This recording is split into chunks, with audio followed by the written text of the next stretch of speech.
Livro de 1 Samuel, capítulos 15 e 16. Certo dia, Samuel disse a Saul: Foi o Senhor que me enviou para ungí-lo rei de seu povo Israel. Agora ouça essa mensagem do Senhor. Assim diz o Senhor dos Exércitos: Resolvi acertar as contas com a nação de Amaleque por ter se colocado contra Israel quando o povo saía do Egito. Agora vá e destrua completamente a nação amalequita: homens, mulheres, crianças, recém-nascidos, gado, ovelhas, camelos e jumentos. Então Saul reuniu seu exército em Telaim.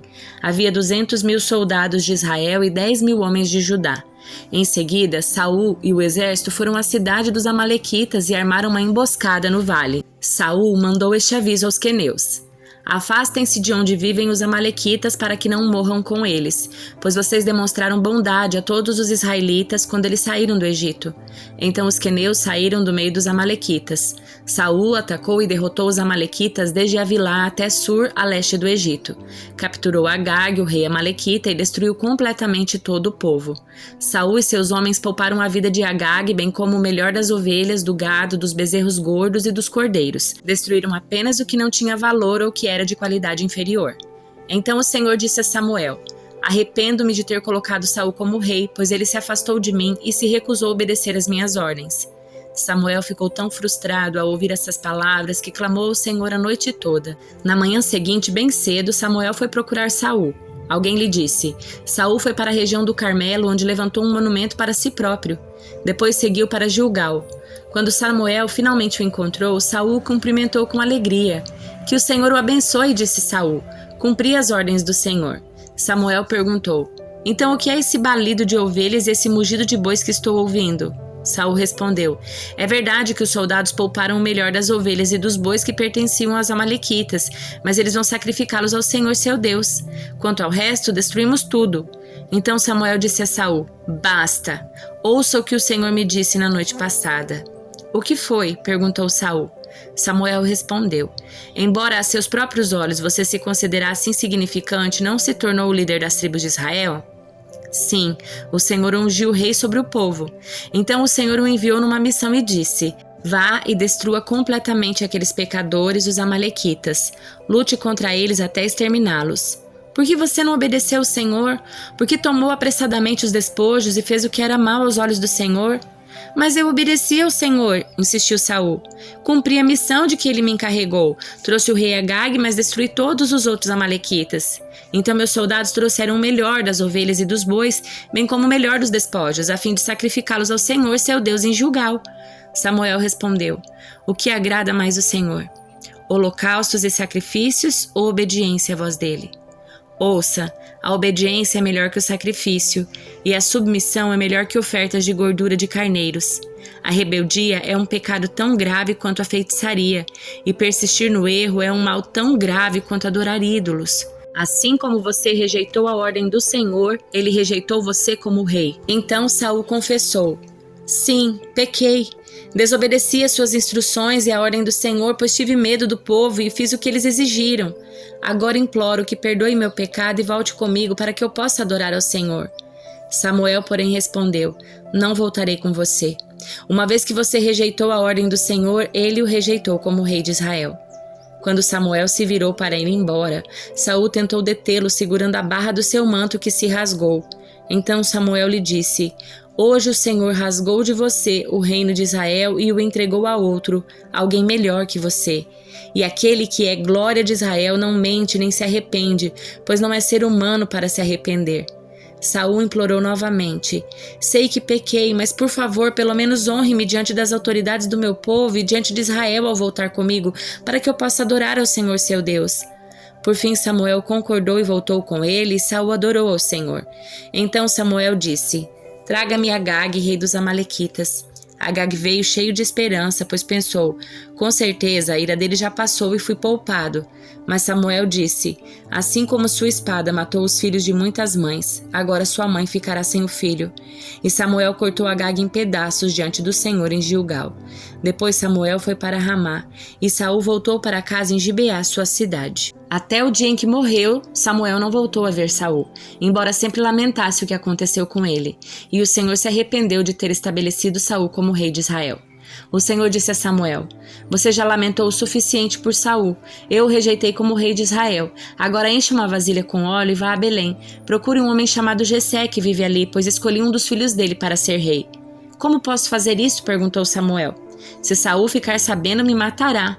O Senhor respondeu: Leve um novilho com você e diga: Vim oferecer um sacrifício ao Senhor. Convide Jessé para o sacrifício e eu lhe mostrarei o que você deve fazer e qual dos filhos dele deve ungir para mim. Samuel fez o que o Senhor disse. Quando chegou a Belém, as autoridades da cidade foram encontrá-lo, tremendo de medo. O Senhor vem em paz? Perguntaram. Sim, respondeu Samuel. Vim oferecer um sacrifício ao Senhor. Purifiquem-se e venham comigo para o sacrifício. Então Samuel realizou a cerimônia para purificar Jessé e seus filhos e também os convidou para o sacrifício.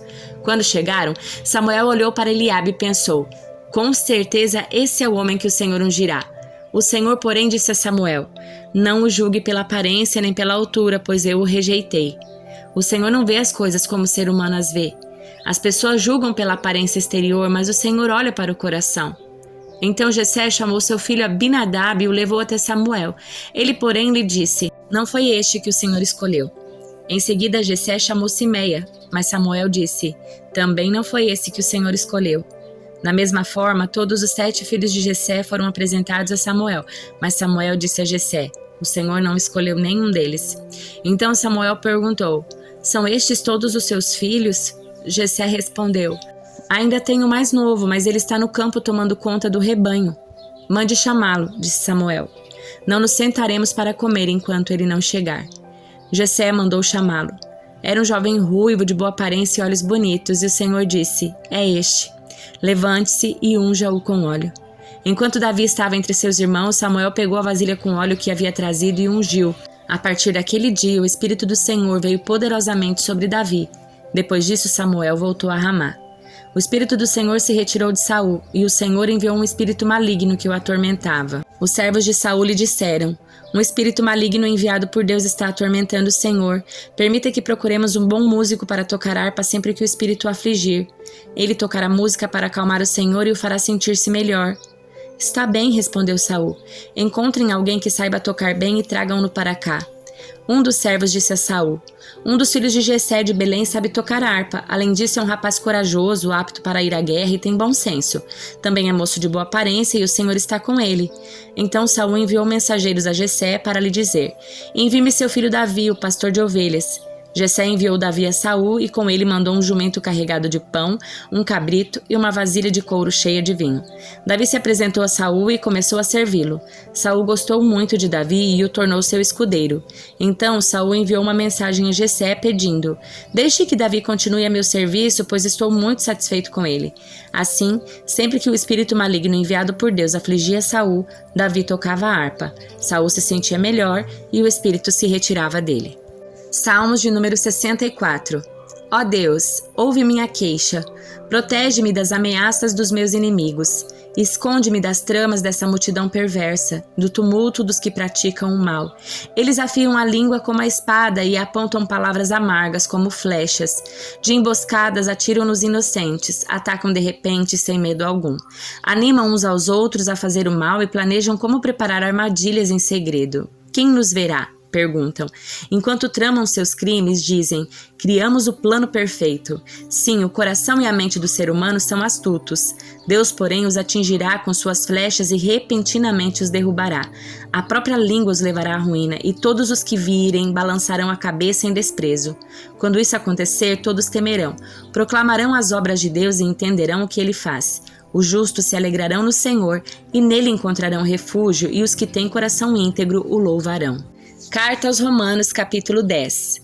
Irmãos, o desejo do meu coração e minha oração a Deus é que o povo de Israel seja salvo. Sei da dedicação deles por Deus, mas é entusiasmo sem entendimento. Pois não entendendo a maneira como Deus declara as pessoas justas diante dele, apegam-se a seu próprio modo de se tornar justos, tentando seguir a lei e recusam a maneira de Deus. Pois Cristo é o propósito para o qual a lei foi dada. Como resultado, todo aquele que nele crê é declarado justo.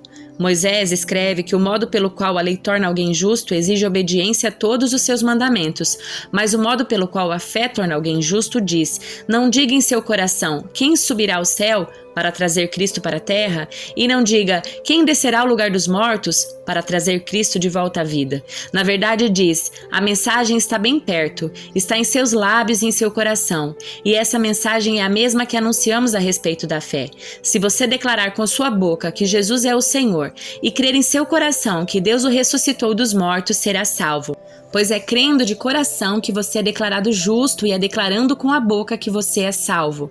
Como dizem as Escrituras, quem confiar nele jamais será envergonhado.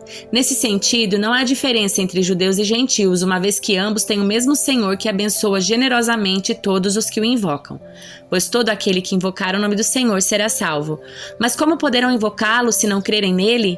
Como crerão nele se jamais tiverem ouvido a seu respeito? E como ouvirão a seu respeito se ninguém lhes falar? E como alguém falará se não for enviado? Por isso as Escrituras dizem: como são belos os pés dos mensageiros que trazem boas novas. Nem todos, porém, aceitam as boas novas, pois o profeta Isaías disse: Senhor, quem creu em nossa mensagem? Portanto, a fé vem por ouvir, isto é, por ouvir as boas novas a respeito de Cristo. Mas eu pergunto, o povo de Israel ouviu de fato a mensagem? Sim, eles ouviram. Sua mensagem chegou a toda a terra e suas palavras alcançaram os confins do mundo. Volto a perguntar, será que o povo de Israel entendeu? Sim, eles entenderam, pois já no tempo de Moisés Deus disse: provocarei seu ciúme por meio de um povo que nem sequer é nação. Provocarei sua ira por meio de gentios insensatos. E mais tarde, Isaías se pronunciou com ousadia: fui encontrado por aqueles que não me procuravam. Revelei-me àqueles que não perguntavam por mim. A respeito de Israel, porém, diz: o dia todo abri meus braços para eles, mas foram desobedientes e rebeldes.